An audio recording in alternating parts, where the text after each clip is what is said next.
Alright, so we're going to work with dilations. We're being asked to find the new coordinate after each transformation. So this happens to be with dilation. So it tells us that our dilation is 1/4 and to use point C. So we're using a specific point. It's already been marked here in red, and that's the point we're going to use. So the first thing you need to know is that this information that it gives you, this 1/4, is actually your scale factor. So that means that we need to rewrite the rule if we were going to use it this way, or simply we just need to multiply the scale factor with the original coordinate values to find the new point. Remember, if your scale factor is greater than 1, this means that your image is going to get larger or bigger. It's an enlargement. And then if it is less than 1, this is a reduction, so your values and your image will get smaller. Now, one thing that I would like to point out is our scale factor is currently 1/4. I'm going to go ahead and convert that to a decimal using my calculator, and when I do 1 divided by 4, I get 0.25. So this is the new number I'm going to be using. I find that it's a lot easier to work with decimals instead of using fractions when utilizing a calculator. The first thing we are going to do here is we are going to identify point C, so the original. So we're going to start at the origin, which is right here. I did the other red dot, and you want to find your x value first, which is your left to right. So if I was to go to the left, that is at -2. I know on your graphs you are going to have to count, and that's okay to trace over it with your finger and double check your original values first. So we were at -2, and then on our y value is up and down.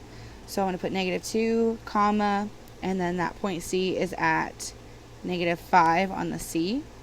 So -5 is my y value.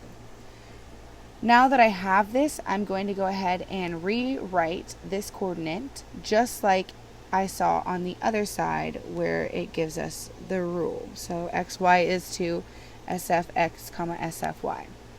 So I'm going to change this to C prime. Again, prime is represented with a little apostrophe and the parenthesis. So I'm going to do 0.25 times -2, comma, 0.25 times -5. So I'm going to rewrite that beginning, so C prime, and I'm going to find my new coordinate. So 0.25 times -2 gives me -0.5. Notice that is a smaller number because this is a reduction. If your number is getting bigger, you need to fix that. Something is wrong.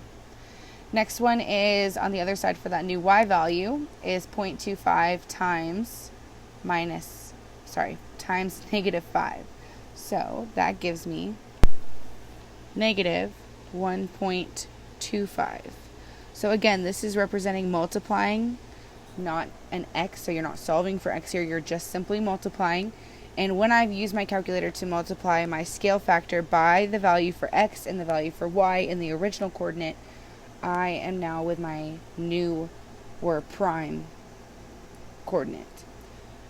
When typing this into Google Classroom, I would suggest just doing the coordinates. Please make sure you put the parentheses in the comma, so parenthesis -0.5, comma, -1.25. So be mindful of how you entered in. The code word for this is fruit. Fruit. Fruit. Hope this helps.